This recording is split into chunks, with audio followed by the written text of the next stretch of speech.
It is 6 o'clock. It is time to start the Madison School Board meeting. Let's stand for the pledge. I pledge allegiance to the flag of the United States of America and to the republic for which it stands, one nation, under God, indivisible, with liberty and justice for all. Roll call, please, Brad. Mrs. Melissa Walker. Here. Mrs. Cotterman. Here. Mr. Mosier. Here. Miss Amy Walker. Here. Mr. Wigton. Here. We need a motion to adopt our agenda. So moved. Second. Okay. Discussion? Roll call. Mrs. Melissa Walker. 4. Mr. Mosier. 4. Mrs. Cotterman. 4. Miss Amy Walker. 4. Mr. Wigton. 4. We need approval for our previous board meeting minutes. So I need a moved. motion. I'll move. Wait. And I'll second. Amy moved. Okay. Discussion? Roll call. Miss Amy Walker. 4. Mrs. Melissa Walker. 4. Mr. Mosier. 4. Mrs. Cotterman. 4. Mr. Wigton. 4. It's that time in the meeting where if you have any remarks you wish to make in regards to our agenda items, this is the time. General items would be discussed later in the meeting. Okay, seeing no one, we'll move on to committee reports. Anything from legislative committee? We'll talk about that in the policy committee report. We'll kill two birds with one stone for that. Okay. Nothing for the Athletic Board of Control this month. Our student representative comments. Olivia? Hi, I hope everyone's having a good day today. I'm going to start with sports today. So for tennis, OCC's is this Friday, so conference, and Brooke Hill and Kylie Ryder are still undefeated for the season, so that's looking really good for them. Cross country, there's 2 more regular meets, and then we have conference for that as well. So coming to an end. For girls soccer, senior night is tomorrow, and they're currently in the lead for OCC champions, so that's great. Boys soccer is 9 to 4 on the season. Football, they had senior night a few weeks ago, and it was a walk for all sports, so all different sports got to come out and do their senior walk. It was really cool.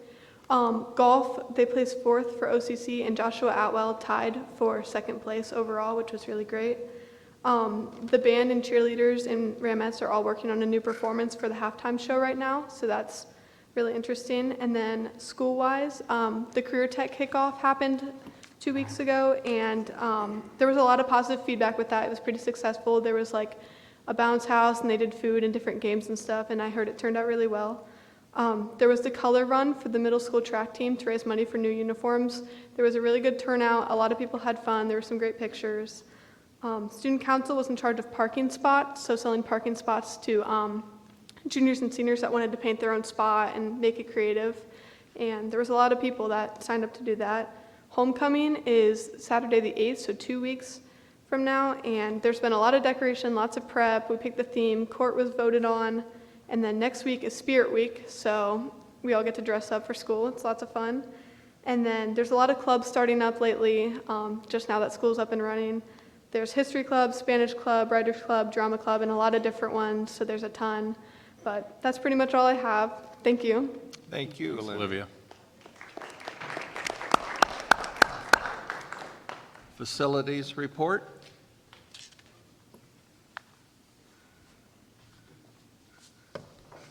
Good evening, sir. Briefly, I just want to give you a quick update on the air conditioning project, the air quality improvement project, I should say. Mifflin is, all the units are running. And at Eastview, they're targeting next week, early next week, to have those units on, and then South shortly thereafter. Some of the big complications they've been having is there's some small components that we were shorted, and they've taken weeks to get those components in, and we couldn't start the systems up until we had them. The other issue is there was a lot of, the overall control of the units did not come with the units, and it just came in today. So they hope to get that integrated so we can actually go online, see the units, adjust them, and control them like they're meant to be done. Beyond that, the high school Keen project, the first phase of that is just about complete, which we ended up doing just about every classroom door, really every door that a teacher uses every day. So that was the first phase, and the rest of it we'll be doing later this year. And then lastly, we're in the middle of researching and securing quotes on several different safety projects. And once we get those fleshed out, there'll be more to report there. Thank you. All right. Thank you. Board policy. Yeah, you can see that under superintendent's business, there are several policies on there for a first reading. Mrs. Cotterman and I met with the policy committee last month to go over these, and we're going to just address those briefly tonight. If we don't speak of them, that's because they weren't a substantial change to district practice, so we're just going to kind of leave those off. So the ones that we're going to talk about are changed basically due to legislation. Weapons, there are 4 policies there that deal with weapons. These policies state that the district maintains the right to not have weapons on school grounds, regardless of the new law that allows individuals to carry weapons without an official concealed carry license. Policy 2220, adoption of study. In the past, educational service centers had to approve courses of study or curriculum. That's no longer required. We only need board approval now for that. Policy 2430, that one's on district-sponsored clubs and activities. That now has new language that prevents districts from limiting religious apparel while participating in interscholastic or non-interscholastic extracurricular activities. And policy 3120.08 on employment of personnel for co-curricular, extracurricular activities. An individual who does not hold a valid educator license is required to obtain a pupil activity permit issued by the State Board of Education to serve as a coach or activity sponsor, regardless of whether the activity involves athletics, regular physical activity, or any special health and safety consideration. And then I have a few as well. Policy 5111, 8320, and 8330. That's just a simple change to include that if there's a situation where a student or employee is in like a witness protection program, that a card can be issued by the Secretary of State is going to be a valid form of authorization. Policy 511, inter-district open enrollment. That is going to change open enrollment from just adjacent school districts to any school district in Ohio. Policy 6320, purchasing and bidding. If it costs more than $25,000, 2 quotes were needed. Before it was $10,000. Policy 6700, the Fair Labor Standards Act. This change is due to federal law. It now includes a reasonable break time for nursing mothers. And policy 8600, transportation. This policy was changed due to changes in legislation that stricter requirements on public schools transporting students to non-public schools. School districts not following these requirements could result in loss of state transportation funding. Okay. That's all I have. Thank you for bringing those to our attention. Student achievement. Okay, lots to report today. At the high school, they're excited to report excellent progress reflected on the state report card. The major area of focus has been raising performance index, which measures the test results of every student, not just those who score proficient or higher. Schools and districts receive points on the index for every student who takes a test. The higher the performance level on the state test, the more points awarded towards the index score. Last school year, their building set a goal of raising performance index by 5 points, and they not only met that goal, but far surpassed it. They were able to raise their previous score by 12 points. And of course, that's attributed to the hard work and dedication of the teaching staff and students. At the middle school, they have welcomed Deputy Nedro to the campus as this new school resource officer for the district. He has spent some time in their sixth grade technology classes teaching the importance of using social media safely. Topics that Deputy Nedrow discussed with students included not sharing your location with people you don't know and not clicking on or searching inappropriate links.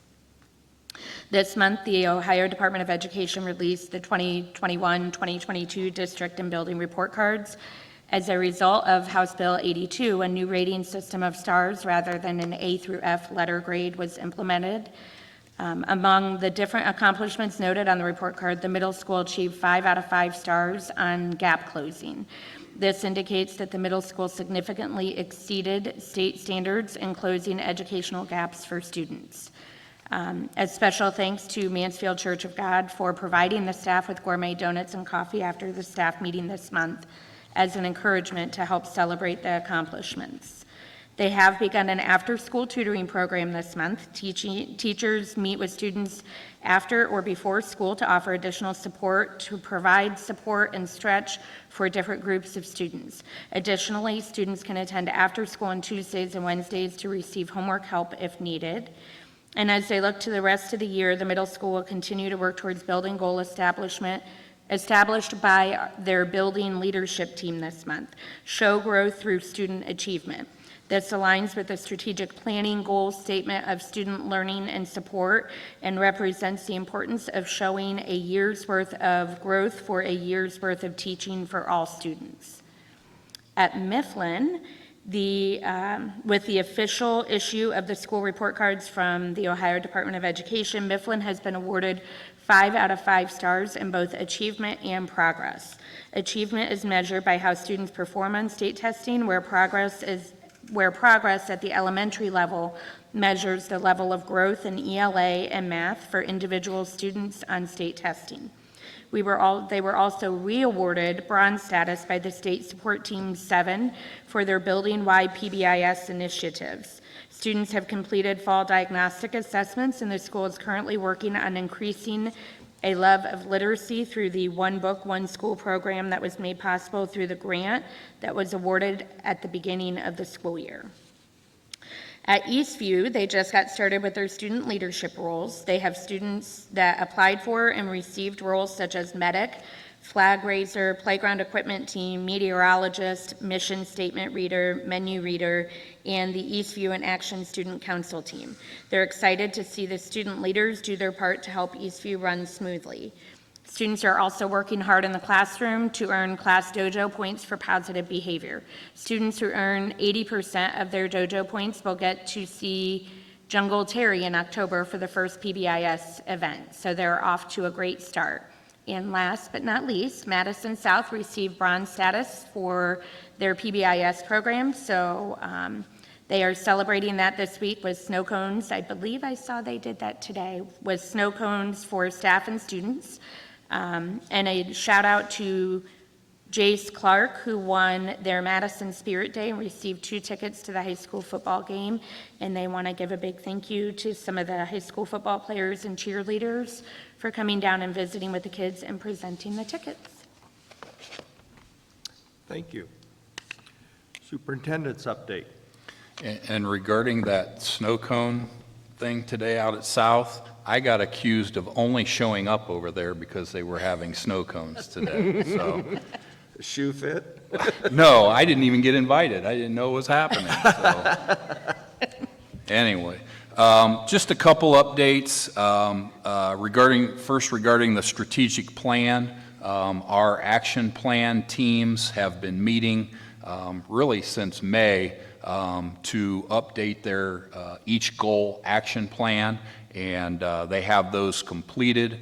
Our steering committee will be meeting in early October to review those plans, and then we'll begin presenting those to the board, each goal, one goal per month, starting at next month's board meetings.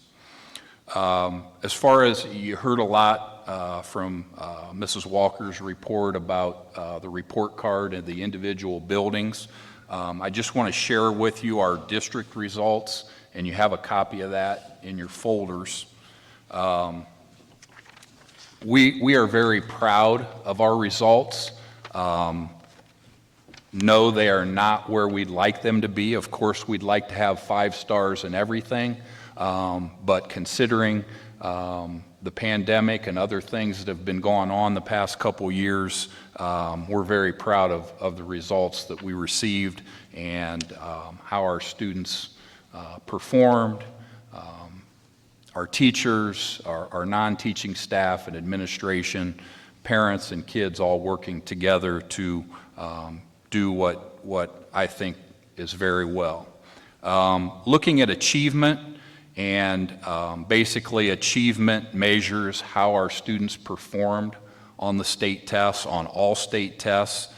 We received 3 stars for that, which equals meets the state standards is how they state that. In progress, we also received 3 stars, and progress basically measures how a student grew compared to how they were expected, what growth they were expected. That was the progress. Gap closing, we got 4 stars, meaning we exceeded the state standards.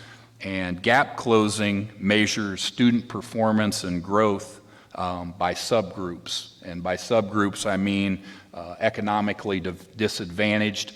How did all of our economically disadvantaged students do compared to the goal that the state set for us? And and we also, students with disabilities, black students, multiracial students, and other subgroups. So did very well there. Early literacy, we only received 2 stars. However, we have already, and we're already in the planning phases of putting some things in place to hopefully show some improvement there next year. We have a new curriculum that we've implemented in grades kindergarten and first grade this year. And then next year, we will implement it at the 2nd grade level, and then the following year, the 3rd grade. So we're tiering it in, starting with this year's kindergarten and first graders. We also took a look at our fall diagnostic date, which also how our students perform on that can impact this. And in the past, we've done it very soon after the students have come back from summer break.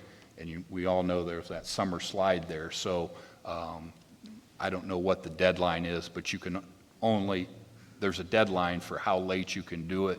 So we're going to push that diagnostic back a little bit closer to that deadline, and hopefully our students will perform better on those diagnostics.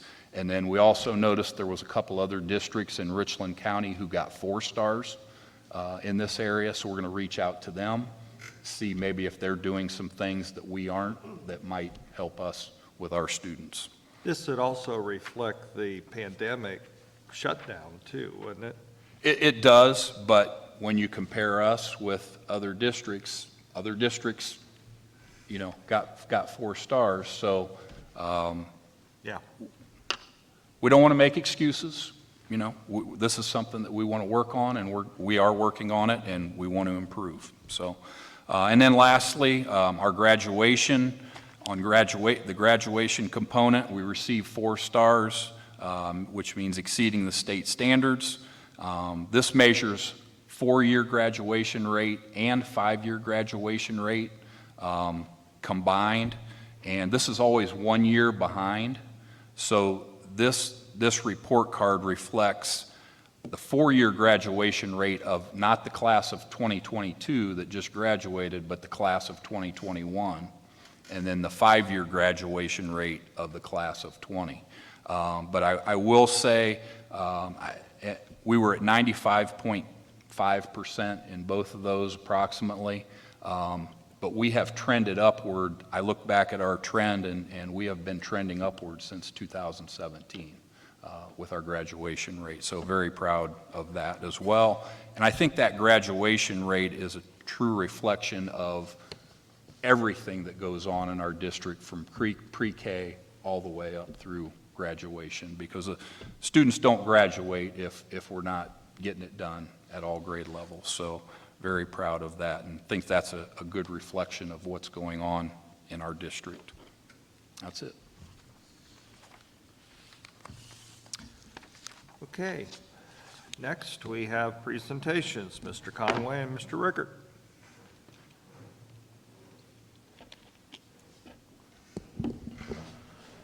Mr. President, Board, Mr. Peterson, Mr. Stevens, I want to thank you guys for allowing us to present. We always kind of start off the school year in September where there's not a lot has happened so far, but we'd like to go back and kind of do a quick overview of what happened last year and then talk to you about some exciting things for this year. So as Mr. Peterson just said, the class of 2022 graduated. We had a 96% graduation rate. But if you look at the other numbers, I think those are also really impressive. 32% having a 3.5 or higher, 50% being 3.0 or higher, and 13 valedictorians. And just so you know, there's a lot, and I'm going to kind of just go as quickly as I can to be, respectful of your time. I think next month, Mifflin's presenting. I think there's like 3 intermissions for that one, so we're going to try to be pretty quick. All right, so if I glance over things, it's not because it's not important, it's just I'm trying to be respectful. Also, I sent this to you in emails, so if you guys you can go through it, and if you have any questions, feel free to reach out. Our alternative program, again, those are very standard numbers, so again, not to take a lot of your time, but I think there's a lot of impressive things going on there. You'll see a high number of graduates. 17 kids graduated last year from our alternative program. So we're very proud of what's going on there and hope to continue that program at the success rate it's going.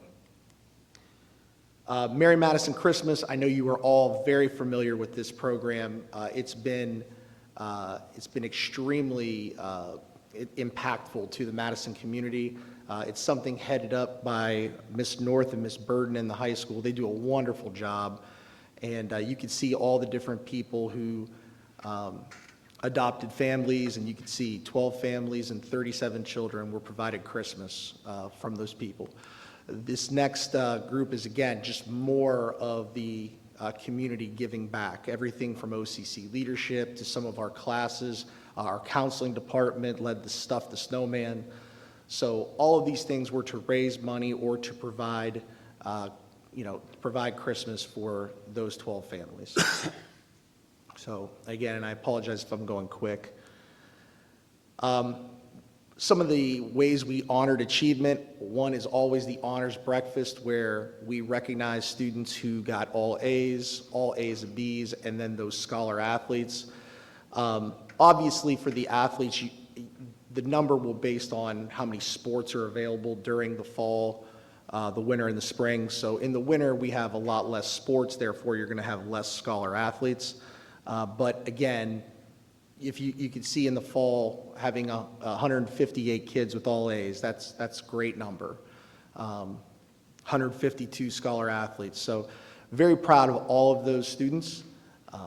Ms. Casberg leads our academic boosters, and she provides breakfast for those kids. They get juice, donuts, and we recognize them with certificates and kind of give them a nice little reward for the great work they're doing. At this point, I'll call Mr. Rickert up to kind of talk about athletics. Okay, we'll do a little overview of last year, and of course, a couple of these athletes, the board recognized them at a board meeting, but of course, last year we had Lindsay Young, who was our first female state champion in school history in wrestling, which was quite an accomplishment. Hunter Hutchison placed third down last year at state, and Faith Kuhn was the district co-player of the year in girls basketball. Isaac Brooks, which we didn't get to talk about much because it was in the spring, and of course it ended up being after school was out, placed sixth in the state in the 110-meter hurdles and placed sixth in the state in the 300 hurdles. So, and out of those kids, Lindsay went on to college to wrestle, and Faith is playing actually volleyball, and Isaac is running track and doing football. So quite an accomplishment for those kids. Our girls soccer team also was district champs for the 5th year in a row.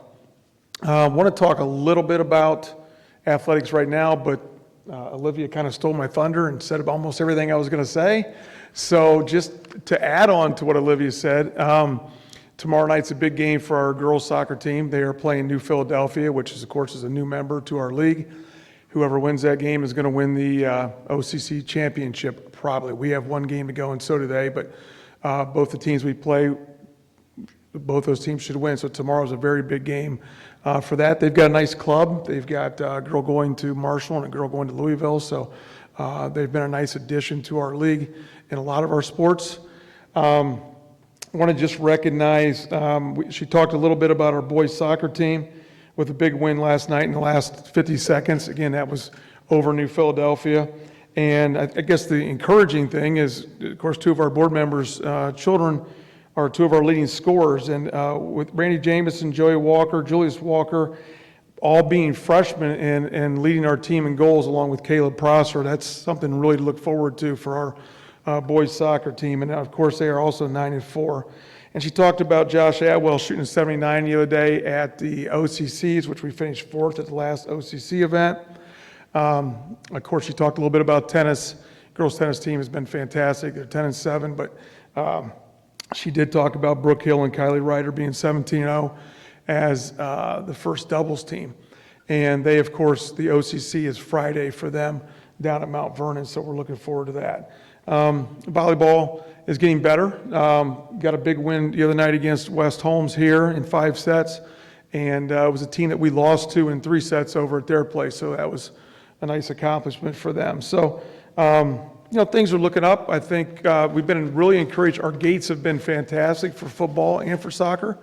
I even talked to a couple people in the league, a couple ADs, and our gates are actually better than anyone so far that's been in the league. So we're really encouraged about the people that are coming out to the games. And, of course, football's got a game this week in New Philly, and then next week is homecoming. And tomorrow night is senior night, I think she said, for girls soccer. So I appreciate everything. Thank you. So moving on to this school year, just some things that we really want to focus on.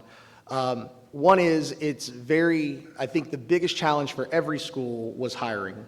And that's just not every school in Madison. I think that was pretty much every school across the state. And we had to hire a lot of important positions. One of our key hires is obviously our new assistant principal, Andrew Ditlefson. You're going to hear from him here in a little bit, but he comes to us from Crestview High School, and kind of something we have in common. I also came from there, so that was a great district, but I believe he's going to make a great home here at Madison, just like I have. So very, very proud to welcome Andrew to our team, and I know Jake and I, who've been working together for a while now, we're very happy to have Andrew aboard, and he's already doing a fantastic job. But you could see there was a lot of hiring done over the course of the summer. It was a pretty busy summer, so you can kind of see all the different positions that got hired at the high school. It was a long summer of interviews, but I can tell you every single one of those people are working their tail off. They're doing a great job, and there's a lot of energy in their classrooms right now. But you can see it's not just teachers. You can see we hired secretaries, custodians came over. We've already talked about Deputy Nedro coming in, a new school nurse. So definitely a lot of different positions to fill, but everyone who's come in has had a great energy, and I'm really excited. So talking about that energy and seeing that youth, you can kind of see the smiling faces right there. A lot of youth, a lot of excitement. And again, when you've been in it for a while, you can understand the stress of the job, but it's great to see those teaching. But the job does put years on you, it does. So we found this little gem back in the day, so, but anyway. Your evaluation hasn't been done yet. Just saying. One of the things we're focusing on this year is school safety for obvious reasons. Across the country, this is something that I'm sure all schools are putting a giant focus on. Mr. Christ already talked about the KEY project, and we're in phase 1 of that. But these are simple things that we've gone through and just talked to our school about, talked to our staff about. We have completed the active shooter training recently. We did Stop the Bleed. Our emergency plan was recently approved. And again, little things like as you kind of go back, you can kind of see just the door covers to make sure that we're always protected, that no one can see in. And Mr. Grove in our career tech were able to help us out with that. So those look great. I think they add a lot of school spirit to our building. I have no idea why this happened when we put it up here, but it wasn't a good column for you guys to read. But I won't focus on it now. That's kind of odd that happened. But just so you're aware, the one thing is we are above state average, and we made significant growth in every one of our tested subjects with the exception of biology. So obviously a focus for our building is to be above state average and show significant growth in all subjects. We're going to take our October in-service day and really unpack that high-quality student data, unpack the test, and make sure we understand why that happens. This is probably an easier way for you guys to look at the test. I don't know why that last screen did that, but you can kind of see the significant growth made from 2021 to 2022. If you look at ELA2 going up 15 points, and those are a percentage of students who scored proficient or better on the end of course exam. If you look at geometry, you can see the significant growth there. So we are very proud of our test results. As Mrs. Walker said, our goal was to go up 5 points in performance index, and we ended up going up 12. So that was something that we are very proud of. We're just going to continue to work to try to keep getting better. The online academy is still going. This year it is only grades 9 through 12. Last year I think we had grades 7 through 12, but we are 9 through 12 this year. And I think we have about 25 kids in the online academy currently. CCP, dual enrollment, we have 76 students right now enrolled in College Credit Plus, and we have 5 different colleges that we are working with. And the last thing that I wanted to quickly talk about, and I know we've already talked a little bit about this with the board, is our new quality points system. This was something brought up through our action teams, through our strategic plan, wanting to look for ways to push students towards challenging them to take high-level courses and then rewarding them for what they're doing. So we put in a graduation honors system, and as you can see, based on the courses they take or the pathways they take, they can become cum laude, magna cum laude, or summa cum laude based on what their GPA is and the number of points they achieve. And this will also be how we determine our valedictorian and salutatorian. This takes action with this year's freshmen. We did do a freshman orientation for the first time ever to meet with the families and also with the students to explain to them when they are registering for classes. One of the things they should take into consideration is if they want to get one of these graduation honors, what they need to do so. At this time, I'm going to turn it over to Mr. D, who's going to talk to you a little bit about PBIS, and I want to thank you for your time. Okay, so my role is assistant principal. Traditionally, maybe when I was in high school, or a lot of us were in high school, the role of the assistant principal was typically discipline guy.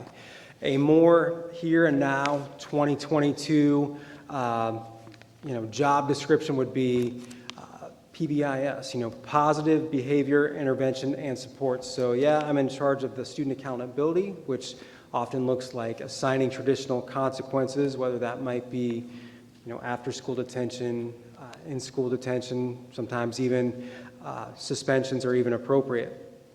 Along with that, there's another side that I think is important to note, and that's what I'm really going to focus on, and that's the recognition of students. I can say this, I'm new at Madison, and I'm very proud to say that most of our students in the school are good students, high quality students, but we have some that make poor choices. With that, We want to be fair and consistent with the accountability, but we also really want to emphasize recognizing students. So what that has looked like, sounded like, is we do weekly recognitions for our students. We have a kind of like an online form system set up to where teachers can nominate students and kind of give like a shout out for the good things that they've been seeing them doing. And then students get a digital notification telling them what the teacher saw and when and where and how, that kind of thing. All the students that are nominated on a weekly basis, they go into a drawing. I use like a random number generator to pull numbers out of the hat virtually, I guess.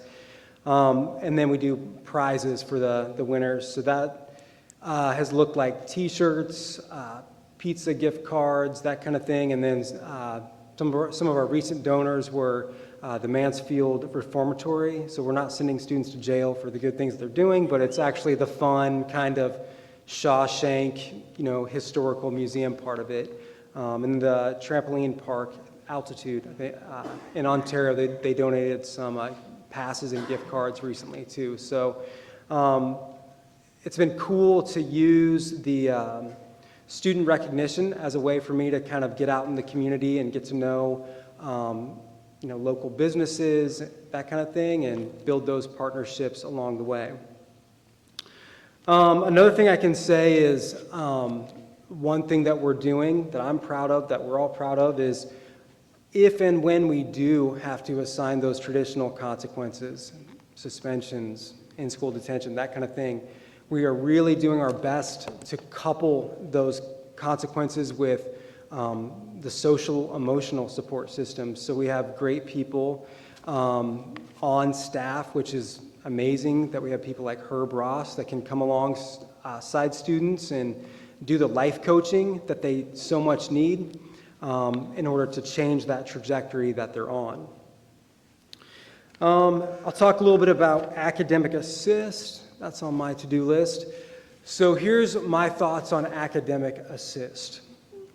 Academic assist is an opportunity to provide hope for all students, accountability for all students, and high expectations for all students. This Friday is going to be our first academic assist day. And so what that is, it's an early release day, so to speak, where students will end their regular schedule at approximately 1:35. Students that are in good academic standing, passing all their classes, etc., have all their work turned in, they get to go home. Students that are struggling and need additional support will be staying for that extra hour to meet with teachers one-on-one, make up tests, get some homework turned in. In some cases, students might just be sitting down with the teacher and making an action plan about how they can get caught up on things. So there again, it's an opportunity for students to clean up grades if they need that help, and it's an acknowledgement of students that have done the right thing along the way. Lastly, another support system that we have that connects to both the PBIS realm, behavior stuff, and also the academic side of things is our advisory period. It's a short 15-minute period that coincides with fifth period lunch, where we have a daily schedule. This is kind of a sample, and in those blank spaces we fill in with things like PBIS focus topics. All right, we're the RAMs: responsibility, accountability, motivated, and successful. One of those days might be used just to talk about one of those character traits, if you will. We'll teach skills for success, some organizational skills, study skills, that kind of thing, are all different topics that we've used that time for. I think that's it for me. I'm going to turn it back over to Mr. Conway that's going to close out our presentation. Just want to thank you guys for allowing us to come and present. I don't know if there's any questions, but again, please review what I provided to you. And if you do have anything that you'd like to talk about or any questions you might have, please feel free to reach out. Thank you. Thank you. Thank you. Next on our agenda, we need a motion for approval of donation of scrap steel and money from Mifflin PTO for the purchase of a new laminator. So moved. Second, Second. discussion? Roll call, please. Mrs. Melissa Walker, 4. Mr. Mosher, 4. Mrs. Connerman, 4. Miss Amy Walker, 4. Mr. Wigton. 4. Next, we need a motion for treasurer's report. So moved. Second, I'll second. Who was the second? Amy. Okay, thanks. Discussion. All right, we'll start off with number one, the monthly financial report. If you look at the revenues, there's absolutely no anomalies. Just, August, your revenues are almost always going to exceed your expenditures because in August, that's when you get your second real estate tax settlement. And because we weren't undergoing a reappraisal or a triennial update or anything like that, the only thing that's really going to change the amount of money you get in real estate is new construction or board of revision complaints. So if you look, local property taxes, there was just a very slight increase over last year, $270. So it's insignificant. But that being said, that's the whole reason why revenues exceeded expenditures for the month of August. The one area where there was an increase was state foundation, and that's because we're in the second year of the biennial budget, and we were slated to get an increase the first year and the second year, so that's just reflecting that. Nothing out of the ordinary was expected. If we look at expenditures, one thing I'm going to point out in expenditures this fiscal year, the month-to-month comparison for salaries and to some extent the benefits is going to be less beneficial and useful than the year-to-date. And that is because last year everybody was on 26 pays, which means there were some months that had 3 pay months. And since everybody's on 26 pays, if you take $26,000 and divide it by 26, it's 1,000. If you divide it by 24, it's more than 1,000. So this year it's 24 pays. So all the months that have 2 pays in a month for this year are going to be slightly higher than the months that had 2 pays in a month last year.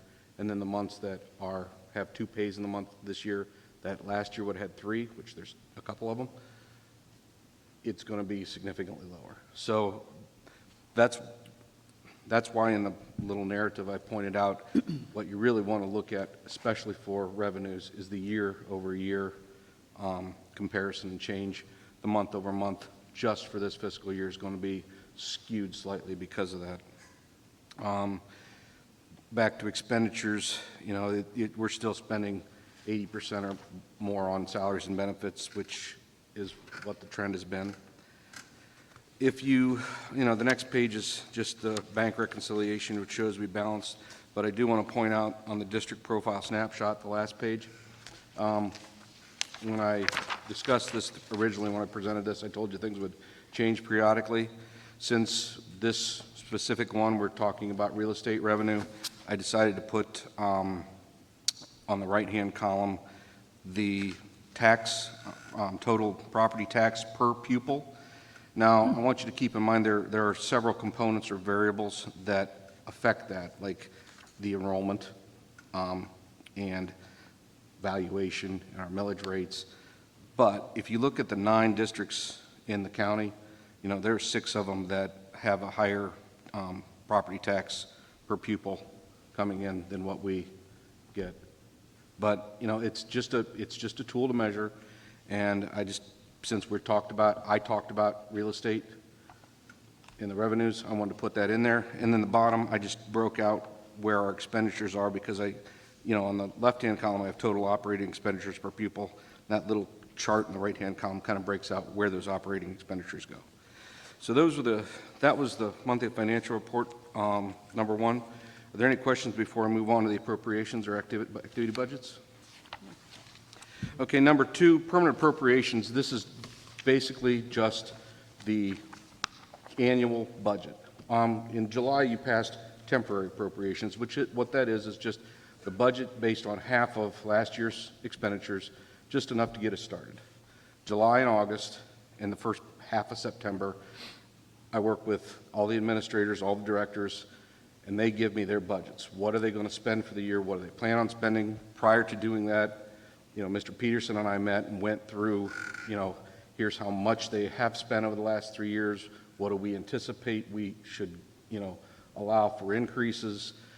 So there's a lot that goes into it. But then in July and August, that's when everybody sends me their data. And there's literally a 5,000 line spreadsheet that I have to put all the numbers in. For example, we talk about salaries, but I have to budget South's first grade, South's second grade, Eastview's first grade, and then you do that for all the salaries, then you do that for all the benefits, and it ends up being a lot of work.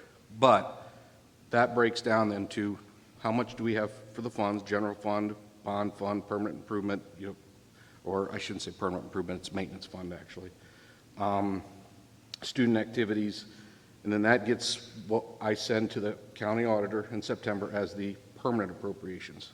It's just a fancy word for here's what we anticipate our budgets are going to be for the year. Now, periodically throughout the year, when things happen, I'll ask for an update. Sometimes the principal might get more money in than what they thought. Sometimes an activity fund might change. Sometimes we get more in grants. We get a different grant that we didn't think we were going to get. Those things happen throughout the year, and then I need to come to you and say, hey, I need a budget adjustment, and then I just send that to the county auditor. So permanent appropriations, that is what that is. Student activity budgets, that's a component. All the advisors, clubs, they basically have to send me a list, a form of, hey, what do they think the revenues are going to be for the year? What do they think their expenditures are going to be for the year? They talked about, clubs. I think the student liaison, Olivia, I believe it was, talked about the clubs. Well, those advisors say, hey, here's what we're going to spend this year. Here's what we plan on bringing in. And you're just approving those budgets, what they basically said, revenues and expenditures for the year, which obviously will change when I have to come to you and say, can I have a budget revision? So are there any questions on any of the treasurer's reports? I don't believe so. Any further discussion? Okay. Roll call. Mr. Mosier. 4. Miss Amy Walker. 4. Mrs. Melissa Walker. 4. Mrs. Cotterman. 4. Mr. Waketon. 4. We need a motion to accept matters related to personnel. Item J. So moved. Second. I'll second. Discussion. Roll call. Mrs. Melissa Walker. 4. Mrs. Cotterman. 4. Mr. Mosier. 4. Miss Amy Walker. 4. Mr. Waketon. 4. We need a motion for superintendent's business. Item K. So moved. Who Amy said so Walker. moved? Okay. Second. I'll second. Discussion. Just want to share a couple things. First of all, item number 3, we're renovating the playground over at South Elementary, which has been sorely needed for some time. And if you haven't been shopping for playground equipment, sticker shock it's crazy what that equipment costs. And this isn't anything elaborate or crazy. This is just what it costs to demo and get rid of the old stuff and put in something that is nice, but it's not elaborate or anything. But that will be a significant improvement for South and for the kids and the staff over there. And then item 4, this is procedural. We have a couple positions. The first position is one of our technology or computer technicians. Currently, that position is a 10-month position, I believe. It's not a 12-month, and we are moving it to a 12-month because we need more support during the summer to make sure things are ready to go for our staff. So in order to do that, we need to RIF the old position, create the new position, and then we have 3 cafeteria positions that are 2-hour positions that we haven't filled, and I think they've gone unfilled for, I think, at least a year and a half.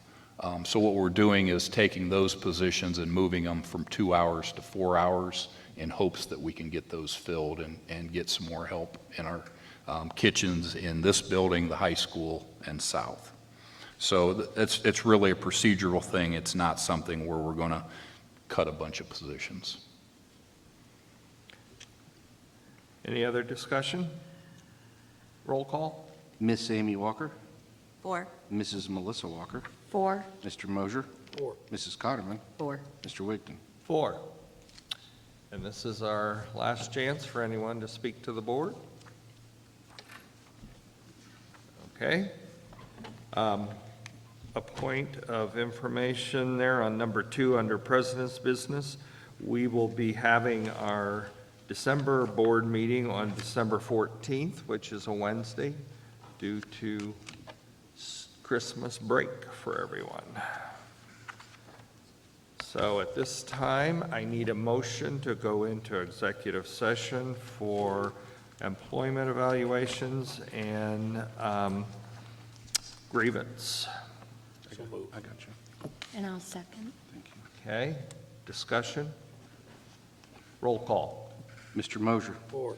Mrs. Melissa Walker, 4. Mrs. Cotterman, 4. Miss Amy Walker, 4. Mr. Wigton. 4. When we return, we will be voting on a grievance. So, if you wish to stick around, you may. If you don't wish to, that's okay.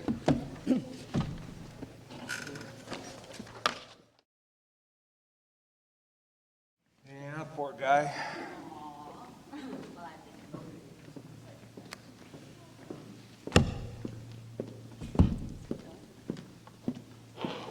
Okay, we need a motion to come out of executive session. So moved. Oh, I'll Whoa, second. whoa, whoa, whoa, hold on.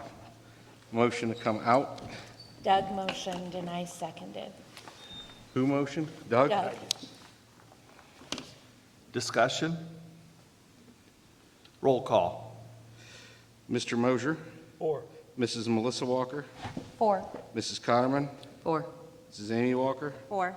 Mr. Wigton. 4. I got to record the time. What is it? 8:25?